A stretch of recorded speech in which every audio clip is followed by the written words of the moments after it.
Hey guys, I want to know if you ever bought something and then not used it as much as you thought you would. When I was younger, I went to see Lord of the Rings with my dad, and coming out the cinema, we both had the same dream. We wanted to become like Legolas. Now, I don't mean the long blonde hair, but what we wanted to do was become amazing at archery. So that's what we went on to do. We took up archery, and after a few years of me not always turning up, I stopped. Then more recently I watched Arrow and had the same thoughts. I'll take up archery again.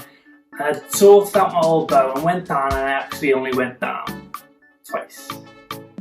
And isn't it funny how we can get so excited with a dream, an idea or a goal? You start with the best of intentions of becoming the best you can ever be, but only slowly to fade away into the background, and it just never happens.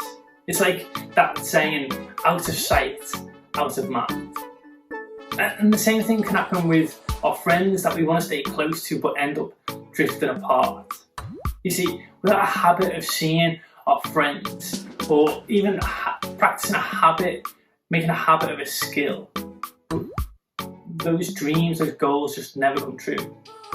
And it's similar after an event or a summer camp with our relationship with God. We come back with the best of intentions, but soon it becomes difficult and our relationship with God suffers. We begin to drift, and before we know it, that relationship with God, it just becomes more difficult. And the question is, does it have to be this way?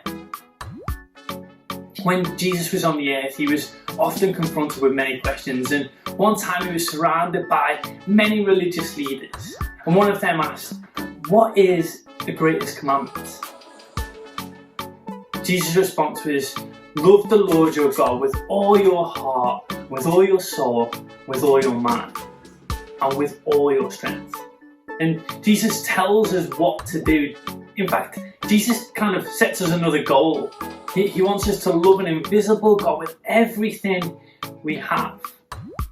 But in this moment, he doesn't explain how. Jesus does go on to explain it to his friends. You see, Jesus knew about his death and what was about to happen, and he wanted to prepare his friends to how to live and to continue to love God once he was gone. And he said this to them: "I am the vine and you are the branches. If you remain in me and I remain in you, you will bear much fruit. Apart from me, you can do nothing."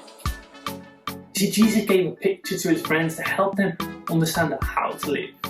If he was to say this to us today, he might have said it a bit like this: "I'm the power output and you are the power cord. If you remain in me and I in you, you will power many devices. Apart from me, you can power nothing." You see, the disciples would have understood the picture that was told to them. That the branches, if they were to come disconnected to the vine, it would mean it would stop producing fruit. The nutrients it got and its sustenance came from the vine. And much like the power output, being the thing that delivers the power through the cord and allows it to travel through it, you see, it's like this with our relationship with God. God can empower us to do so much. We can serve one another, make wise decisions. And for God to help us in these things and in every area of our life, we must stay connected to him. We need to stay connected to God to know God.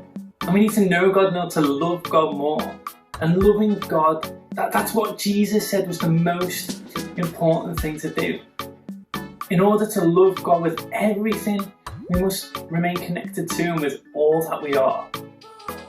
Like, I'm not trying to say this is easy. It really isn't. It actually requires a lot of effort. It means making the connection we have with God a habit.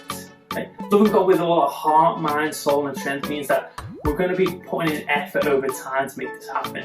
And over the next few weeks, we're going to talk more specifically about the ways we can spend time with God. But before we get to those different ways in detail, I want to encourage you to spend 15 minutes a day with God. You could listen to worship music, go for a walk and pray. Write down some prayers and thoughts in a journal, or read a devotion on the Bible. Or maybe you could even have a chat with friends or a trusted adult to come up with some more ideas that you might want to do this. You see, getting to know and connecting with God we can't see will take some time. It will require creating a habit over time before it becomes easier and becomes more natural too. And even though God is with us all the time, the habit of spending time with Him will eventually bring a greater feeling of closeness that we might not have experienced yet. But here's the thing, God wasn't trying to make a habit of spending time with Him and getting close to Him, not because He wanted to control us, but because He wants to come close to you. And connecting with God helps us to know Him better. And connections with church is another great place to find a connection with God. So I want to encourage you this week to try that out, and let's try and make these habits over the next few weeks, and I'll catch you next time.